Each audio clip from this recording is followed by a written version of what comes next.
This short video is an introduction to site licenses for residential mobile homes, otherwise known as park homes. Firstly, why do residential mobile home sites require a site license? And what does it do? Well, in 2017 there was a change in the law. Prior to this, there was no distinction between a holiday park and a residential park, at least as far as licensing was concerned. So the site license, issued by the local authority, was the same. However, after the change in the law in 2017, a new licence was required for any residential park. There was a 2-year grace period for any existing parks, so most licences were first issued in 2019, and these licences need renewing every 5 years. To help local authorities with the new licensing regime, the Scottish Government issued a document entitled Model Standards for Residential Mobile Home Site Licences, which was a series of guidelines to assist local authorities draw up these brand new licences. These licences are for full-time residential sites and not holiday parks. We need to make this distinction very clear because there is mis-selling going on in the sector. And people have actually bought a holiday home that has been sold to them as a residential home. So before parting company with your money, we strongly recommend that you check with the local authority that the site you're looking at has a bona fide full-time residential licence and not a 12-month holiday licence. The model standards allow quite a bit of leeway for local authorities to make the licence site-specific if they choose. The model standards cover matters such as the amenity and privacy of the site, roads, paths, hard standings for the properties, the supply and storage of gas, the electrical installation on site, oil storage, water supply, drainage, flooding, lighting,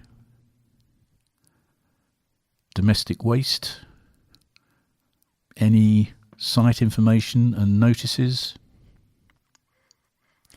general site maintenance,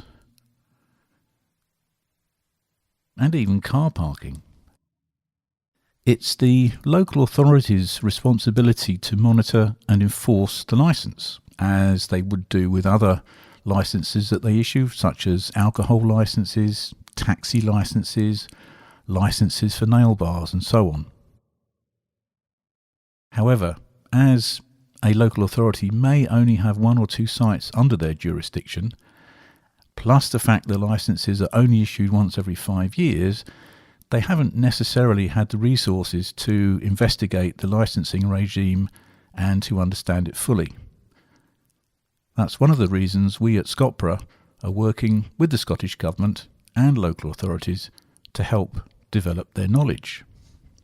The main purpose of the licence is to offer protection for residents living on the sites, so it's vital that residents understand the licence and its implications. Establishing a qualifying residents association, QRA, on the site will enable the residents to talk to the local authority and perhaps add some additional conditions to the licence. We at ScotPRA can help residents to establish a QRA if they so wish. The model standards make it very clear that the local authority can add additional conditions to the site licence.